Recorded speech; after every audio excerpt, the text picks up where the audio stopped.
get to March, you just got to win and get some rest. So it's like I told Amari, he's a great player, he's going to have a great career. You know, you got to move on quickly in March. All that matters is the next game. So we wrapped up the Pac-12s. We'll practice in tournament play. So that's the way we approach. I told them we're going to approach tonight as a one-and-out game. We're going to approach Saturday as a one-and-out game. Little practice. Little practice. Obviously, Jaime was awesome in the first half.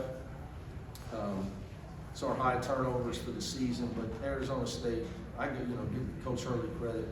What he's done this year to be able to put this team together with 4 transfers that start, and for them to have, they got 20 wins?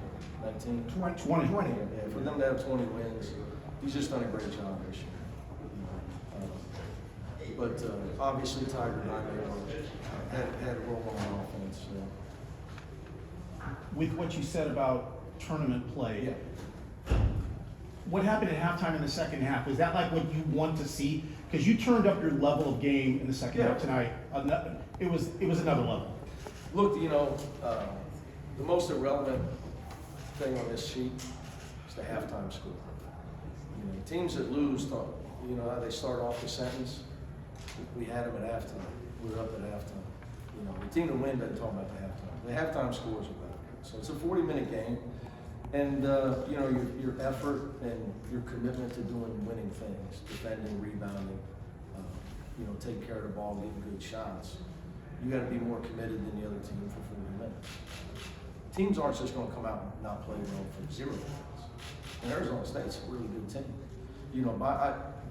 Darren Savino on my staff grew up with Bobby Hurley. Literally went to school together, carpool. Their parents shared the rides from like K through 12. So he showed me Bobby said the other day, and I said, I agree with him. Like our league, Oregon had major injuries. Colorado's got wins over Tennessee, somebody else.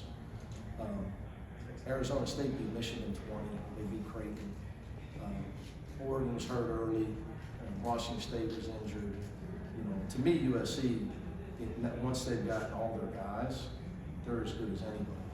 Like, to me, they're as good as anybody. And I'm talking about like teams that are ranked 10th in the country. Not too many teams got 2 players on offense as good as those 2.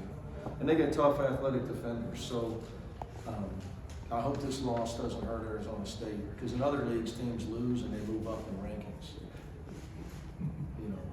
And in our league, it's if it's so easy to win here, nobody's done it with fans in like 3 years since my first year, right? The Stanford game. So like you can't hold this against them. Earlier in the week, you were kind of joking about your coach's paranoia on how the team's competitive edge. Did that kind of loom with you that first 10 minutes or so? I'll be like that. The day that I'm not sharp on the edge where I got to be, who he is, right? Al Pacino. When I'm not sharp on the edge where I got to be, worried about everything, it's time to walk away. So that's just, but also I know Arizona State's really good. They're good. They really are. They're a 10-deep team. They were 9 today because Nunez was, I guess he still had the concussion symptoms. So it's not like we've made it look easy in the Pac-12, with our 17-2, but Arizona State's good. If it was so easy, then why didn't Creighton and Michigan do that? And just last one, the offensive rebounding, 20 offensive rebounds, 18 second chance points. Can you talk about that? Yeah, I thought Amari was tremendous with his offensive rebounding. Obviously, he had 9 rebounds. So, and I told him, look, you got to go. It's just an area where we lead the league, and it's the reason we won the league. We lead the league in offensive rebound percentage. Jalen Clark had 1 rebound at halftime. He had 10 in the second half. We had a little talk at halftime. Yeah. With what you've talked about the Pac this year, is your feeling that should you win the game this weekend against Arizona, you've earned a #1 seed in the tournament? I'm not getting into it. I'd like to be in the West. And I'd like for my team to be treated the way they deserve to be treated. That's all I'll say. 1 game left. Do you feel like Jaime should be Pac-12 Player of the Year? I would hope so. Best player on the best team in the league. Again, you know, my dad worked for the Braves for 30 years. Even Terry Pendleton won MVP one year. Baseball guys back then. Yeah. Dodger fans probably disagreed with whoever they had that year. But I mean, look, Tubelis is a great player. He's had a great year. He's had some big monster games. All right, guys, thank you. Oh, go ahead. 2 quick ones for me. I believe this is the second game all season you've had more turnovers than your opponent. Yes, that's correct. That's for Alex Timrose, and he's with Jaime at the league. Ben knows. That's Ben correct, says yes. that. But we had 18 more points, so Yeah. I'm going out to dinner. And on a lighthearted note, where's the emotional gas tank gauge after a game like this heading into your last home game of the season? You got, look, when you got good kids with good players, and they play with a sense of urgency, you got a real chance. You got a real chance. But you know something you got to keep your eye on at this time of year. You can't over practice. You got to make sure you're mentally focused. We have big goals. If you don't dream big, you'll never make it big. So, you know, that's how we look at it. So, you know, we talk about, you know, we can be 20% better if we're better off the floor. We rest better, we get more treatment, we stretch better, we work with our strength and conditioning people, our training staff. We're more committed to watching college basketball on the couch and studying the game instead of, you know, studying the UCLA campus and co-eds. You know, everything we can do to be better. And part of that, like Jalen Clark talked about in our locker room, was, you know, we don't need to be worried about ticket requests and everybody trying to get in Saturday or the rest of the year. You know, need to let families handle all that stuff. We all need to keep our eye on the ball. Because, you know, the more you win, the more all that stuff comes around you. Everybody wants a piece of it. You know, it's distracting.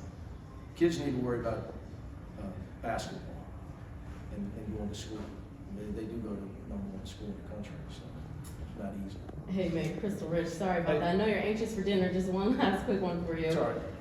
In that first half, there's a bunch of turnovers for both teams, really. Yeah. But the difference was you guys were able to score 21 points off of their turnovers versus them only being able to convert 5 Yeah. off of your turnovers. And How it big of ended a up- difference was that? And it ended up 29-16. So, biggest difference in the game. We had a bunch of steals for layups, which was huge. Easy baskets change games. So, look, when I was younger, with hair and not the same wardrobe, I coached in the Big East in 2009, 10, 11. Those, you know, I coached for 7 years, but those years, the years where it was 11 teams in the top 25. Like you had to figure out how do you not, you go on the road, how do you just have a chance to be in the game? You cannot give the other team easy baskets. It starts with taking care of the ball. When my teams started making NCAA tournaments, I don't know if it's been 12 years in a row or whatever it's been, we started doing a better job taking care of the ball back in those Big East days. And that's when we turned the corner. You can't go on the road and give us 29 points off turnovers. It's just, you know, you're almost like, here's 20 points in the first half, and then try to beat us. If they wouldn't have done that, they really had us, to be honest with you. Thanks, Mick. You See, got you it. have better wardrobe. Nice suit. Much better wardrobe than UCLA. As I should.